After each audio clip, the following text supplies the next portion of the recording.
my voice. Did you hear my esophagus just then? Hello, welcome back to my channel and what I read in February. I read 3 physical books. I listened to 2 audibles. We're going to ignore my nails. I don't know what's going on. And we are enjoying, this is what we're drinking today, a select spritz with some olives. Oh no. Anyway, we've got that everywhere. Cheers. Select is a Venetian spritz. You present it, serve it just the same way that you do an Aperol Campari spritz. Select lies somewhere in between the two. So I really enjoy this drink. Anyway, let me pop it over here. Let's start with the physical books that I read. Here they are. Okay, first up, How to Kill Your Family by Bella McKee. I'm pretty sure it's not Mackay because my friend's name is Mackay and that is spelt without an A. Anyway, this was great. 4 out of 10, 4 out of 10, 4 out of 5. Oh my gosh, I've literally only had half of that spritz and she's out of control. I'm pretty sure that's how, oh my God, what? 4 out of 5. The reason being, the ending infuriated me. I'm trying to not do any spoilers in what I read, in these what I read.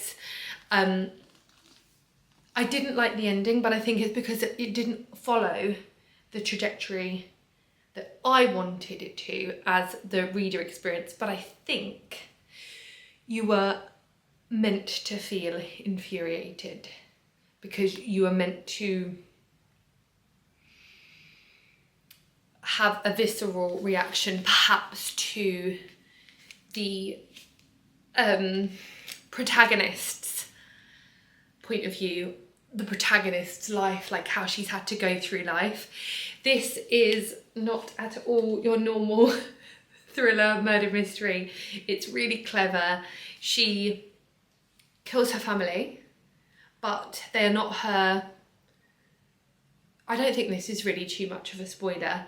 She was born, her mother had sex with a man who was very, very, very wealthy, but when she got pregnant with the protagonist, Grace, they broke up. But she knew that like this was her family and she worked out a way to get back at them.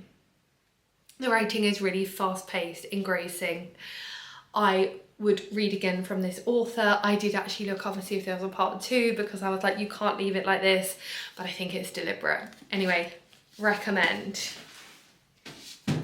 Then we have this short story that I got out from the library, The Gentleman from Peru by Andre, is that a C or no? Achiman? It depends actually, but this was charming. It was a really sweet short story. I was transported onto this. Well, they're not on an island. They're in the Amalfi Coast in Italy. I was transported. I shed a tear. It almost felt a little bit superstitious, even though it wasn't. And a little bit like I've spoken about Claire Keegan before, who also writes these short stories, is I think the skill to write a short story that feels like a long story, that makes you fill in the gaps, past, present, future, from what is available to you for you to read, is, can you imagine being able to do that? Like, yes, I know some books are so long and they are so necessary in how long they are, but I also think this is a skill that not many authors can do.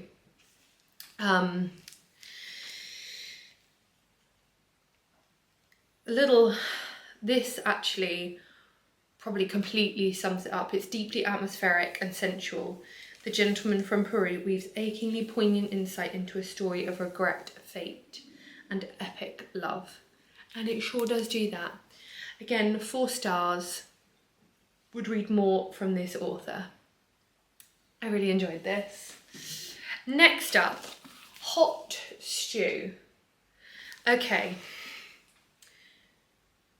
So, stew is an Elizabethan slang term for like a brothel or a whorehouse, using that terminology from those eras.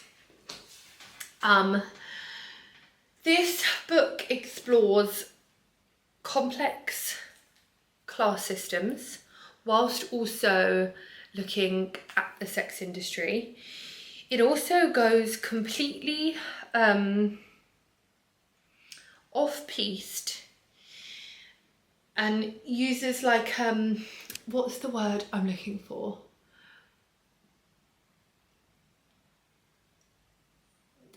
Oh my gosh. There is a part of the book where you're not sure if it's actually happening. There's a word for it. If you can think of the word I'm trying to place, please just comment below. But you are a little bit like, what on earth is going on? Did it need to happen? I think it actually fitted quite well because there was also a lot of exploration around addiction. So that is actually weaved in, not 100% appropriately. It could have been left. There were some other scenes that could have been left. They sort of like just popped up. I think if I was the editor reading it, I'd have been like, why is this here? Does it need to be here? Is this because you want to write a different book that allows for those sorts of scenes to be more relative and part of the current, like the undercurrent of the story, whereas yeah, you'd have to read it to know what I meant. The way the book is written, it's written from the different POVs from multiple characters that are all intertwined, and some characters, I find you always get this in a book where there are different characters. You like open a new chapter and it's like this character that you don't really vibe with, and you're like, oh my gosh, just flick through that. But I really felt that with this because I just felt like those characters didn't need to be in it, and that annoyed me. So this probably had about a 3.5 out of 5 because I did enjoy it because it was really different to anything I've read before. And yeah, it was different. It was really different from things I usually read. So yeah, I would recommend, however. On to my audibles. So Kristen Hanna, you know I've raved about the women. I downloaded The Great Alone. This book should come with a trigger warning because it really zooms in about domestic violence. This young girl and her mum and dad, they moved to Alaska because they're going to do this whole off-grid thing. It's also set into like the 70s, 80s when like women's rights, and if you were to try to file divorce against domestic violence, wouldn't really be an option. You couldn't get a credit card on your own. So it's really easy to sit here and be like, why didn't you just leave? Because it was probably impossible. But also, I really felt like what Kristen Hanna did was highlight how toxic love blindsides you so beyond the realm of reality. And, oh, that's my dad ringing. Not appropriate right now. But that is like the main premise of the story, and how this family like learned to live off-grid in a very uninhabited part of the world, especially back then. There is obviously more to the story about how she falls in love with someone that she's, the daughter falls in love with someone she's not meant to. And in true Kristen Hanna fashion, she broke my heart over and over and over again. I think probably I was comparing this story quite strongly to the women because I've freshly read it, and it does not rate as high as that. And I do think the story was dragged out a little bit too long. So it got a 4 out of 5 for me, but did really enjoy it because I love her writing. And I will be reading more from her. The Nightingale is right high up there on my TBR. And then the book of the month, Poor by Catriona O'Sullivan.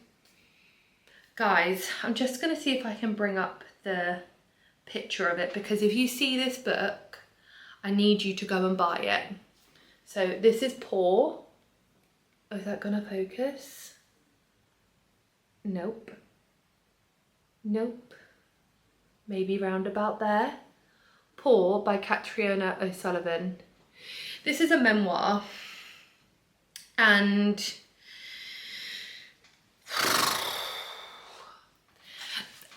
this book has been really hard for me to articulate when I've been talking to people this month about this book that I'm reading, because I've said I'm reading this heartbreaking story that you must read because it is incredibly uncomfortable and sad, and I almost feel upset thinking about it. But it is about how children who grow up in poverty are so misunderstood, and really highlights to me, like now more than ever, how important grassroots programs are and how they're the first to go, and how these members of these children of our society, our future, need to be given a chance, an opportunity, a lifeline, because they're the product of something that isn't their fault, no matter how hard anybody is trying in these situations. And also how important the roles of teachers are, and youth workers and social workers and the police and all the healthcare systems. This story though is a real story of possibility and hope, and I had like this secondhand pride for this woman who is like old, much older than I am, but she wrote an incredibly brave book that moved me, and just, it will make you angry about how basically poor people are treated, in the sense that they are the first to be punished in however you perceive that word to be within like an economical, societal, socio-economic system. But each individual in these circumstances has the potential to like change the world. You need to read this book. You must read this book. You need to be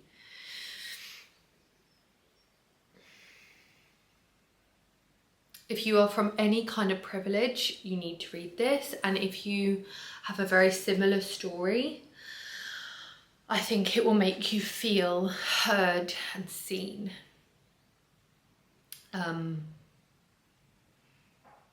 Yeah, I'm going to start crying if I carry on talking about it. So thank you for writing this amazing book, because it blew me away. Anyway, the sun is setting, we don't have much light left. Really quickly, I'm just really excited. Let me just see if I can turn up the ISO a little bit so it's a bit brighter. I just want to talk about 2 books I'm really excited to read in March. There is a bookshop in the southeast of England called Much Ado. It's quite a famous bookshop. You should look it up. It's in the village of Alfriston in East Sussex, and I've picked up this 3 Days in June. Again, another short story. I'm really vibing with the short story theme. Would shy away from this before. I'd be like, what can you glean from 150 pages? Well, when I took this up to pay for it, they were like, this book is gorgeous, you're gonna love it, you must read this. And then I have never read A Room with a View. Have you? Apparently this is a really gorgeous edition, and the lady actually said to my partner Tom and I, she was like, you need to read this out loud to each other. I was like, that's really gorgeous and romantic, maybe. Anyway, you read these. What do you think? What did you read in February that you can recommend? What are you listening to in March? I'd love to know. As you can see, I kind of read quite a vast majority of things. Maybe not so much like fantasy, crime, thriller, but everything else, she's good to go. Anyway, happy reading.